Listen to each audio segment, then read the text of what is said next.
সমাগত বিধানসভা নিৰ্বাচন 2024 তাৰিখ এতিয়াও ঘোষণা কৰা নাই যদিও কিন্তু ৰাজ্যখনৰ ভিন্ন প্ৰান্তত প্ৰতিটো ৰাজনৈতিক দলে নিজৰ ৰণনীতি প্ৰস্তুত কৰিছে অথবা ৰাজনৈতিক প্ৰচাৰত বা নিৰ্বাচনী প্ৰচাৰত তেওঁলোকে নামি পৰিছে। শাসক বিৰোধী উভয় পক্ষই এতিয়া নিৰ্বাচনৰ প্ৰচাৰত ব্যস্ত আছে।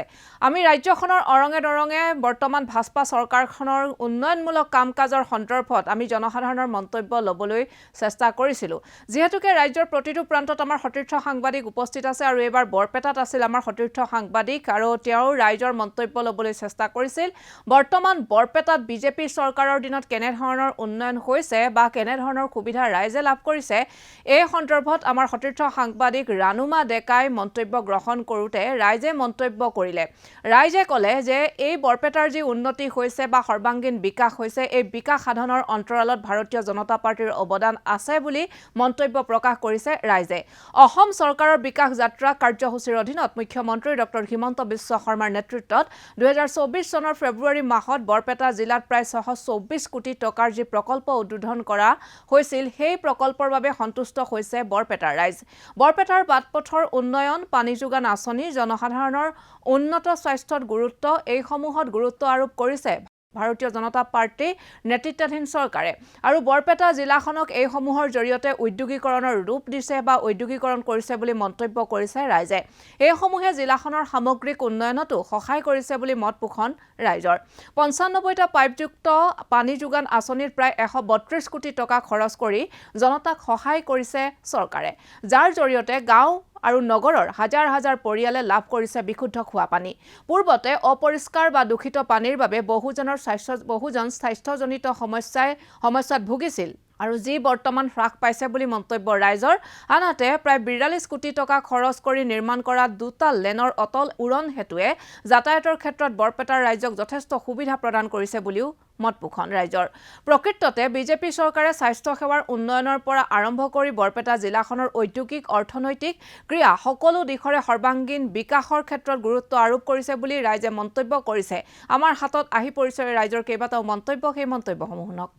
পোনপ্ৰথমে মই ঈশান নিউজক ধন্যবাদ জনাইছোঁ যে আমাৰ এই যিখন ডক্টৰ হিমন্ত বিশ্ব শৰ্মাৰ নেতৃত্বাধীন বিজেপি চৰকাৰে গোটেই অসমৰ লগতে আমাৰ এই অঞ্চলটোত আমাৰ যিখিনি বৰপেটা জিলা আছে, বৰপেটা জিলাতো বহুত উন্নয়নমূলক কাম কৰিছে আৰু তাৰ ভিতৰত আমি আপোনালোকে দেখা পাইছে অসম মালাৰ অধীনত পাঠশালা সৰ্থেবাৰী যিটো সংযোগী পথ সেইটো যথেষ্ট বহল কৰি ধুনীয়াকৈ বনাইছে আৰু তাৰ পিছতে হ'ল বৰপেটাৰ পৰা সৰ্থেবাৰীলৈকে সেইটো উন্নীতকৰণ কৰি বহলকৈ বনাইছে। এই ৰাস্তা ঘাটৰ পৰা আদি কৰি আমাৰ সৰ্থেবাৰীৰ যিখন চিকিৎসালয় আছে তাৰ অৱস্থাই নাছিলে। আচলতে চিকিৎসালয়খন ডক্টৰ থাকিব পৰা অৱস্থা নাছিলে বা চিকিৎসা এটা পেচেণ্ট আনিলে কেনেকুৱা অৱস্থা সেইটো আমি ধৰক এই অঞ্চলৰ মানুহখিনি অনুভৱ কৰোঁ। কিন্তু সেই চিকিৎসালয়খন আজি যিটো হাৰত বনাই আছে, অত্যাধুনিকভাৱে বনাই আছে আৰু সেইখিনি হয়তো অহা 6 মাহ এবছৰৰ ভিতৰত কমপ্লিট হ'ব। তাত আমাৰ এই অঞ্চলৰ মানুহে যথেষ্ট সুবিধা লাভ কৰিব। তাৰ ভিতৰত আৰু যথেষ্ট কাম কৰিছে আমাৰ নিবনুৱা যুৱক যুৱতীসকলৰ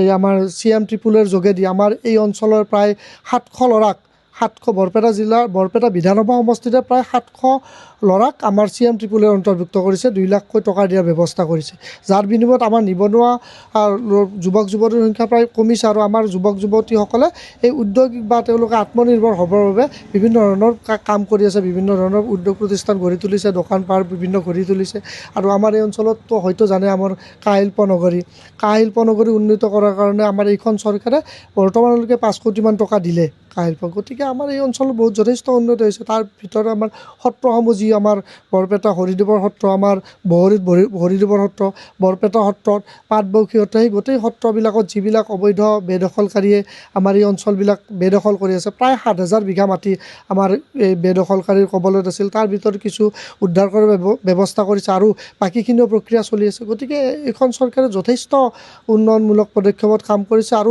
জাতিটোক জীয়াই ৰখাৰ ক্ষেত্ৰত আমাৰ সত্ৰ সংস্কৃতি বা আমাৰ এই অঞ্চলৰ অসমীয়া জাতিৰ অস্তিত্ব ৰক্ষাৰ ক্ষেত্ৰত এইখন চৰকাৰে যথেষ্ট কাম কৰিছে। আচলতে বিজেপি নেতৃত্বাধীন চৰকাৰৰ দিনত বৰপেটা জিলাত যথেষ্ট পৰিমাণৰ উন্নয়নমূলক কাম হোৱা আমি দেখিছোঁ। আমাৰ অঞ্চলতো সৰুক্ষেত্ৰী অঞ্চলতো ৰাস্তা ঘাটৰ পৰা আৰম্ভ কৰি পানী যোগান আঁচনিলৈকে ধৰি যথেষ্ট বা চিকিৎসালয় আমাৰ যেনে মানে সৰ্থেবাৰীত 100খন বিচনাযুক্ত সৰুক্ষেত্ৰী চিকিৎসালয় মানে নিৰ্মাণ কাৰ্য চলি আছে। আমি সন্তুষ্ট নেক্সটবাৰ বিজেপি চৰকাৰ অহাটো নিশ্চিত বুলি আমি ধাৰণা কৰিছোঁ আৰু আগলৈ ভাল কাম আৰু বেছি হ'ব বুলি আমি আশা কৰিছোঁ। আমাৰ যে সৰ্থেবাৰীত হৈ আছে 30খন বিচনাযুক্ত যিখন চিকিৎসালয়, সেইটোত খুব এটা সুন্দৰ কাৰ্য। লগতে আমাৰ নলবাৰী আৰু বৰপেটা সংযোগী ৰাস্তাটো এইটো নতুনকৈ নিৰ্মাণ কৰা হৈছে, এইটো এটা ভাল কাম বুলি আমাৰ ক'বলগীয়া বিষয়। আৰু পাঠশালাৰ পৰা যিটো সৰ্থেবাৰী সংযোগী ৰাস্তা, সেইটো মানে আটাইতকৈ উল্লেখযোগ্য আমাৰ বৰপেটা জিলাৰ ভিতৰত কাম, উন্নয়নমূলক কাম, ৰাস্তা মানে যিটো নিৰ্মাণ হৈছে। কিমান বছৰ ধৰি পাই আছে? মই 830 টকাৰ পৰা পাইছোঁ। তাৰপিছত কিমানকৈ পালে? 830 টকা পাই এতিয়া 1000 মই 50 টকা পালোঁ, তাৰ পৰা 1250 পালোঁ। এইবাৰতো 9000 একেলগে পাইছোঁ, কিমান ফূৰ্তি। কেইটা বজাত মেছেজ আহিছিল? মেছেজ মোৰ নাহে, মোৰ মেছেজ নাহাকে নাই সোমোৰ, মই মেছেজৰ কথাই নাই। মামাকে দিম ভোটটো আৰু কাক দিম? মামাৰ পৰা ইমান পাইছোঁ, মামাকে দিম। শেষত জিন্দাবাদ মামাক, মামা জিন্দাবাদ, মামাক জিন্দাবাদ,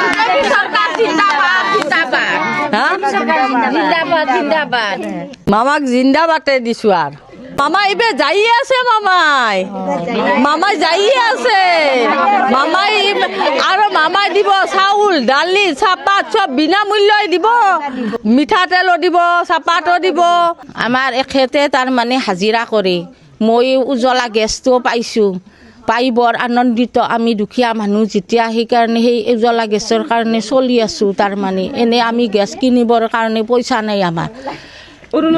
অৰুণোদয়খিনিও পাই মামাই বহুত আমাক সহায় কৰিছে। মই 800 টকাৰ পৰা অৰুণোদয় পায়ে আছোঁ। বৰ্তমান মই সেই পইচাৰে মোৰ ঘৰত খৰচ কৰোঁ। এখেতৰ তাৰমানে কাম বন নাই, এবাৰ এক্সিডেণ্ট হৈ পেলাই ঘৰতে বহি আছে তেখেতে, গতিকে মই অৰুণোদয়ৰ পইচাৰে ঘৰখন চলাই আছোঁ। কাৰণ মামাই আমাক যে ইমান সহায় কৰিছে তাৰ কাৰণে বহুত সুখী পাইছোঁ। আৰু আজি তাৰমানে 9000 টকা ভৰাই দিছে যে মই বৰ সুখী বা বৰ আনন্দিত হৈছোঁ। মোৰ মেছেজ নাহিলেও তাৰমানে পইচাটো সোমায় বেংকত, গতিকে মই সেই পইচাৰে আৰু মই ঘৰৰ কামতে ব্যৱহাৰ কৰিম বুলি ভাবি আছোঁ। কাৰণ এখেতে আমাৰ কাম বন নাই, যেতিয়া এনে বহি আছে অসুখীয়া মানুহ, গতিকে মই ছোৱালীটোকো তাৰমানে কাপোৰ বৈ থাকে, তাইকো সূতাল এটা আনি দিব লাগে, সেইকাৰণে মই তাৰমানে ঘৰৰ কামতে ব্যৱহাৰ কৰিম বুলি ভাবিছোঁ। মামা আমাৰ কাৰণে, সকলোৰে কাৰণে মামা আমাৰ বহুত প্ৰিয়, তাৰমানে বহুত মৰমৰ আৰু প্ৰিয়। তাৰমানে মহিলাবিলাকে বহুত তাৰমানে সেই পাইছোঁ, আৰু তাৰমানে সকাহ পাইছোঁ বহুত, তাৰমানে মহিলাবিলাকে সকাহ পাইছোঁ আৰু মহিলাবিলাকে মামাই পইচা দিয়াৰ কাৰণে বহুত আনন্দিত। তাৰমানে নমস্কাৰ। আজি 5 বছৰে মামাই বহুত কাম কৰিছে, সৰ্থেবাৰীৰ কাৰণে বহুত কাম কৰিছে।